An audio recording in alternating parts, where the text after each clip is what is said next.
Baik, kita lihat pertanyaannya. Assalamualaikum warahmatullahi wabarakatuh. Waalaikumsalam warahmatullahi wabarakatuh. Saya sudah berusaha untuk mengikuti program menghafal Al-Quran seperti yang Ustadz Adi ajarkan. Alhamdulillah, semoga Allah berikan pahala terbaik dari segala usaha yang telah Ibu sampaikan dan usahakan. Namun saya lamban dan sulit hafal serta mudah pula lupa. Baik, langkah apa lagi yang harus saya tempuh agar mudah hafal dan tidak mudah lupa? Terima kasih, semoga Ustaz keluarga senantiasa sehat walafiat. Dan semoga Anda pun diberikan lebih daripada apa yang Anda doakan kepada saya. Waalaikumsalam warahmatullahi wabarakatuh.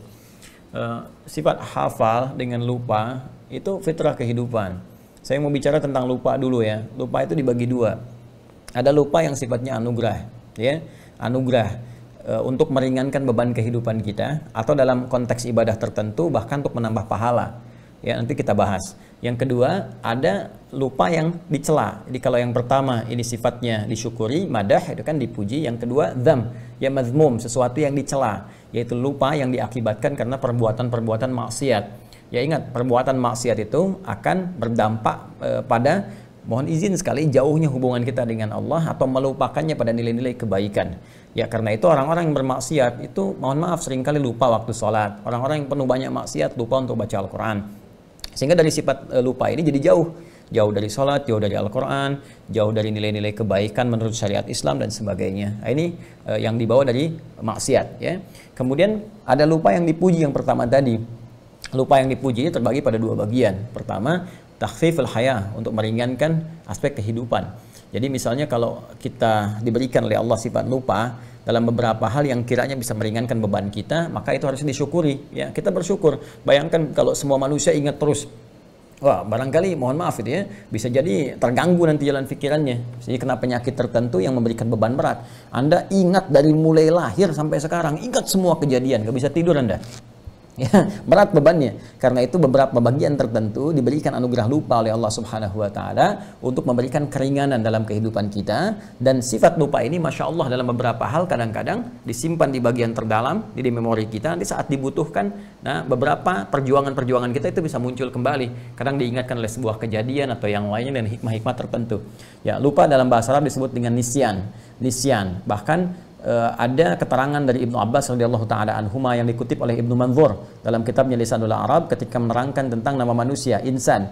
Ya, summiyal insanu insanan li'annahu 'indama uhida ilaihi fanasiya. Nah, itu keterangan Ibnu Abbas radhiyallahu taala anhuma yang dikutip oleh Ibnu Manzur dalam kitabnya Lisanul Arab. Ya, kata Ibnu Abbas radhiyallahu taala anhuma, summiyal insanu insanan, insan, manusia diberi nama dengan insan, ya, li'annahu 'indama uhida ilaihi fanasiya. Itu seakar dengan kata nisyan. Ya, nisyan yaitu lupa, dari akar katanya nasia. Kenapa? Karena manusia itu ketika berkomitmen dengan Allah itu seringkali ada sifat lupanya. Ya, ada sifat lupanya. Ya, itu karena itulah diberi nama dengan insan, ada korelasi dengan nisyan, ya kan? Nasia itu lupa, saya lupa, nasi itu. Kita lupa, nasina.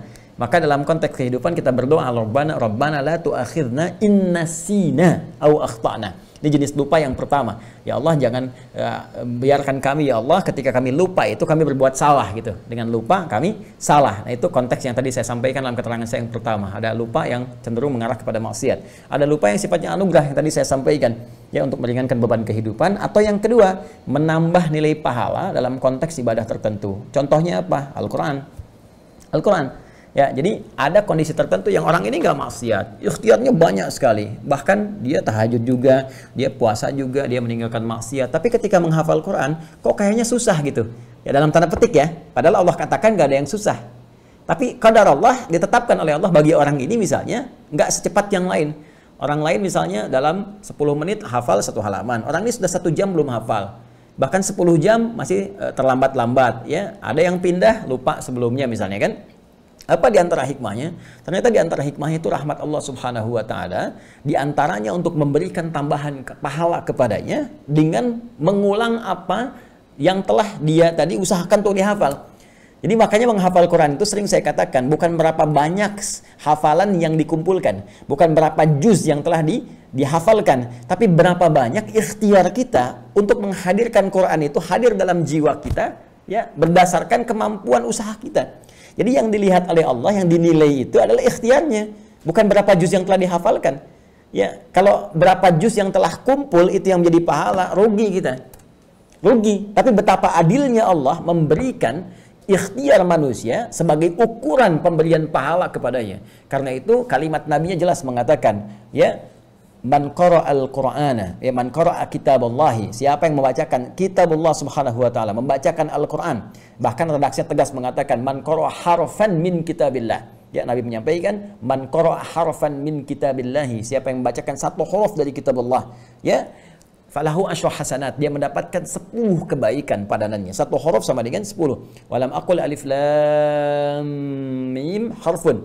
Ya, dan saya tidak katakan kata Nabi alif lam mim satu huruf, walakin alifun harfun, lamun harfun, mimun harfun, wa likulli harfin asyru hasanat. Tapi alifnya satu huruf, lamnya satu huruf, mimnya satu huruf, setiap hurufnya 10 kebaikan. Nah, sekarang Anda ambil dari rumus ini, ya, terapkan dalam kehidupan kita. Bagaimana seseorang yang ketika dia mencoba menghafalkan satu ayat saja, dzalikal kitabu la raiba fihi hudal lil muttaqin. Dalam perjuangan dia, mustahil ada orang misalnya secara umum ya, umumnya sekali membacakan itu misalnya pada umumnya ya, saya tidak mengatakan kekhususan pada orang tertentu. Secara umum dia bacakan sekali langsung selesai, hafal, tertanam kuat. Tidak. Fitrah hafalan itu kalau ingin kuat tertanam, itu dia akan ulang-ulang. Maka orang yang membacakan ayat kedua di Al-Baqarah ini, ya, mulanya dia bisa memulai dengan kalimat seperti ini misalnya bacaannya. Dzalikal kitabu, dzalikal kitabu, dzalikal kitabu, la raiba fi, la raiba fi, la raiba fi, dzalikal kitabu la raiba fi, dzalikal kitabu la raiba fi, dzalikal kitabu la raiba fi. Hudal lil muttaqin, hudal lil muttaqin, hudal lil muttaqin, dzalikal kitab, dzalikal kitabu la raiba fi, hudal lil muttaqin, dzalikal kitabu la raiba fi, hudal lil muttaqin, dzalikal kitabu la raiba fi, hudal lil muttaqin. Saya tanya pada Anda, berapa huruf yang telah saya bacakan? Hitung. Nah, berapa huruf yang telah saya bacakan? Ya. Saya ingin mengatakan kalikan dengan pengulangan yang telah tadi saya bacakan. Karena bacaannya siapa yang baca satu huruf? Saya kan baca berulang-ulang tadi. Mengulang itu kan membaca lagi. Jadi ada orang yang diinginkan oleh Allah Subhanahu wa taala melimpah dulu pahala kepadanya. Kata Allah, urusan hafal Quran nanti gampang, ya. Bagi Allah itu mudah, begitu dimudahkan menghafal semudah-mudahnya. Mungkin sekarang berjuang 1 bulan, 2 bulan sulit, tiba-tiba bisa terjadi dalam sebulan berikutnya bisa 30 juz hafal. Kalau Allah berkehendak untuk memudahkan. Ya, tapi ada sesuatu hikmah yang besar yang Allah ingin anugerahkan. Ya, kadang-kadang limpahkan dulu pahalanya. Bukankah semakin banyak pahala, semakin peluang mendapat rahmat Allah itu tinggi, paling minimal nutup dosa. Ya kan? Dosa dengan pahala kan rumusnya seperti itu formulasinya. Pahala yang ada menutup dosa yang telah dikumpulkan dari maksiat. Jadi ketika ada pahala 10, dosanya 9, maka ditutup nih. Pahala tinggal 1 lagi. Jadi kalau berbuat dosa lagi seimbang. Ya, karena itu ada rumus cepat yang cerdas dalam beramal adalah kumpulkan amalan-amalan, kerjakan amalan-amalan yang sekiranya mudah dilakukan tapi pahalanya banyak. Itu rumus ekonomi kan, modal sekecil-kecilnya keuntungan banyak gitu kan. Baca Al-Quran itu diantaranya. Baca Al-Quran diantaranya. Begitu Anda bacakan Al-Fatihah aja. Ya, Al-Fatihah kan 7 ayat. Kalikan berapa huruf? Ya, 17 kali baca dalam sehari. Itu berapa pahala dikumpulkan? Kalikan 10 lagi. Paling minimal. Nah, jadi ketika Anda menghafalkan Al-Quran, berita baiknya adalah pahami dulu rumusnya. Saya sering katakan dari awal sejak kita mengaji, kalau kita paham rumusnya, semua kita syukuri. Ya, maka rumus cepatnya sekali lagi, ingat Allah melihat pada prosesnya, pada ikhtiarnya, bukan berapa banyak yang telah kita hafalkan. Ya, nanti setelah itu terjadi, Allah berikan kemudahan kepada kita semua. Walladzi yatata'ta wa huwa syaqqun 'alaihi falahu ajran. Ya, siapa yang berusaha semaksimal mungkin, tidak pernah putus asa, dia berusaha walaupun terbata-bata mulai menghafalkannya, mengucapkan hurufnya misalnya, maka diberikan 2 pahala, 2 kali lipat bahkan, Allahu Akbar, 2 kali lipat. Diapresiasi kesungguhannya, Masya Allah, ini ada yang 60 tahun, saya lihat ada yang bahkan 70 tahun, itu kan, ada yang lebih daripada itu, masih berusaha menghafal, ini sangat luar biasa. Sementara orang melalaikan kehidupan akhiratnya, banyak pesta pora, banyak macam-macam, Anda kembali kepada Allah. Ya, dengan mendalami kitabnya, firmannya, ini sangat luar biasa. Dan berapa pahala yang dikumpulkan. Dan kita tidak tahu kapan kita berpulang pada Allah Subhanahu wa taala. Jadi syukuri nikmat itu dan bawa kepada semangat, jangan putus asa. Ya, dalam konteks kita menghafal, bismillah, teruskan sampai dalam keadaan kita pulang kepada Allah dalam sedang berinteraksi dengan Al-Qur'an.